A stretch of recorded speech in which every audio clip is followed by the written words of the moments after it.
બહુ જ ઇન્ટરેસ્ટિંગ દાખલો છે, ધ્યાનથી જુઓ કે 12 મીટર ગુણ્યા 10 મીટરનો વિસ્તાર ધરાવતા જમીનના ટુકડા ફરતે વાડ કરવાની છે.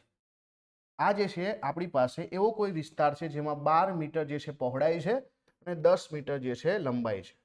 તો હવે જે છે આવા ટુકડા ફરતે જે છે આપણે શું કરવાની છે, વાડ કરવાની છે અને એની અંદર બાજુ 1 મીટર છોડીને વચ્ચેના વિસ્તારમાં ઘાસ ઉગાડવાનું છે. દરેક તરફથી 1-1 મીટર આપણે છોડી દઈએ તો એનો મતલબ કે આ તરફ એક જશે, આ તરફ એક જશે, ટોટલ 12 છે તો આ થઈ જશે 10. આ તરફ જે છે 10 છે ટોટલ, આ તરફ એક છોડીશું, આ છોડીશું તો અહીંયા 8 થઈ જશે. હવે આપણું સિમ્પલ કામ થઈ ગયું કે 1 મીટર છોડીને વચ્ચેના વિસ્તારમાં ઘાસ ઉગાડવાનું છે. જો ઘાસ ઉગાડવાનો ખર્ચ 500 ચોરસ મીટર પ્રતિ હોય અને વાડ કરવાનો ખર્ચો 80 મીટર હોય તો કુલ ખર્ચ કેટલો થાય? હવે જો વાડ કરવી હોય ને તો આપણે જે છે આખા વિસ્તારની ગોળ ગોળ ફરતે એટલે કે પરિમિતિ શોધવી પડે, પેરીમીટર.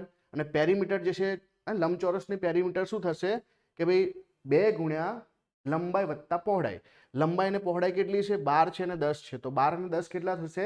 22 થશે. અને 22 ગુણ્યા 2 કરીશું તો અહીંયા જે છે તમને જે પેરીમીટર મળે છે એ 44 મીટર મળશે. અને અહીંયા તમને ખબર છે વાડ કરવાનો ખર્ચો જે છે 80 રૂપિયા હોય તો આનો તમારે ગુણાકાર કરવાનો છે. તો આ કેટલા થઈ જશે? બરાબર, 8 ચોક 32 થઈ જશે, વધી પડી 3 અને 8 ચોક 32 અને 32 ને 3 35, એટલે કે 3520 રૂપિયાનો ખર્ચો જે છે વાડ કરવાનો આવશે. હવે આપણે ઘાસ ઉગાડવાનો ખર્ચો શોધવાનો છે. હવે ઘાસ તો આખા વિસ્તારમાં ઉગાડવાનો, એટલે કે આ ક્ષેત્રફળ શોધવું પડે. અને લંબચોરસનું ક્ષેત્રફળ એરિયા બરાબર જે છે લંબાઈ ગુણ્યા પહોળાઈ થશે, એટલે કે 10 ગુણ્યા 8 એટલે કે 80 થશે.